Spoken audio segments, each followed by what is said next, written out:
बहुत समय पहले की बात है। दक्षिण भारत के मध्य स्थित एक समृद्ध राज्य था, विजयनगर। यह राज्य अपनी समृद्धि, न्यायप्रिय राजा और वीर योद्धाओं के लिए प्रसिद्ध था। राज्य के राजा चंद्रसेन एक महान शासक थे, जो अपनी प्रजा का बहुत ध्यान रखते थे। उनकी एकमात्र संतान थी राजकुमारी रत्नप्रभा। रत्नप्रभा न केवल अत्यंत रूपवती थी, बल्कि 626 बुद्धिमान और साहसी भी थी।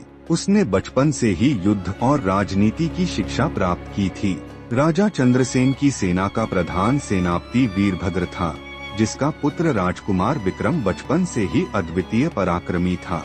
विक्रम और रत्नप्रभा साथ बड़े हुए और समय के साथ उनकी मित्रता गहरे प्रेम में बदल गई। विजयनगर की समृद्धि को देखकर कई पड़ोसी राज्यों में ईर्ष्या उत्पन्न हो गई थी, परंतु सबसे बड़ा संकट था कालसुर, एक भयानक राक्षस जो घने जंगल में निवास करता था।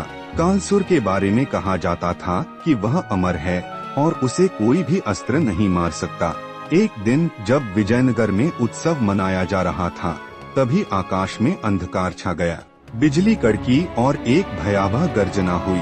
देखते ही देखते काले धुएं के साथ कालसुर प्रकट हुआ। उसकी लाल लाल आँखें और विशाल शरीर देखकर हर कोई भयभीत हो गया।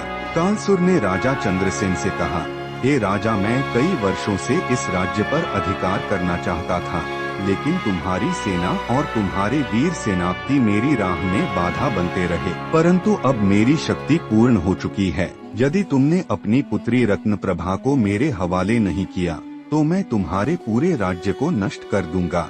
राजा चंद्रसेन यह सुनकर क्रोधित हो उठे। एक राजा अपनी प्रजा की रक्षा के लिए अपने प्राण दे सकता है, परंतु अपनी संतान का बलिदान नहीं कर सकता। तुम जैसे दुष्ट का अंत अवश्य होगा। यह सुनकर कालसुर अट्टहास करने लगा, तो फिर युद्ध के लिए तैयार हो जाओ राजा, अब मैं तुम्हारे राज्य को खंडहर में बदल दूंगा। यह कहकर वह गायब हो गया। लेकिन उसके जाने के बाद राज्य में अशुभ घटनाएं घटने लगी। खेतों में सूखा पड़ गया, नदियां सूखने लगीं और अज्ञात रोगों का प्रकोप फैल गया। राजा और उनकी प्रजा घोर संकट में पड़ गए। राजा चंद्रसेन और उनकी सेना कालसुर का सामना करने के लिए तैयार हो रही थी, लेकिन तभी राजकुमार विक्रम ने आगे बढ़कर कहा, राजन, मुझे अनुमति दें। और बोले, रत्नप्रभा, यदि तुम्हारा प्रेम सच्चा है तो तुम्हें अपनी परीक्षा देनी होगी। यदि तुम विक्रम को जीवन दान देना चाहती हो, तो तुम्हें अपने जीवन का आधा भाग उसे देना होगा। रत्नप्रभा ने बिना किसी संकोच के कहा, मैं अपना संपूर्ण जीवन भी दे सकती हूँ, यदि विक्रम पुनः जीवित हो जाए। जैसे ही उसने यह कहा, एक दिव्य आभा प्रकट हुई और विक्रम की सांसें लौट आईं। राजा चंद्रसेन ने यह सब देखा और भावविह्वल हो उठे। उन्होंने घोषणा की कि रत्नप्रभा और विक्रम का विवाह धूमधाम से किया जाएगा।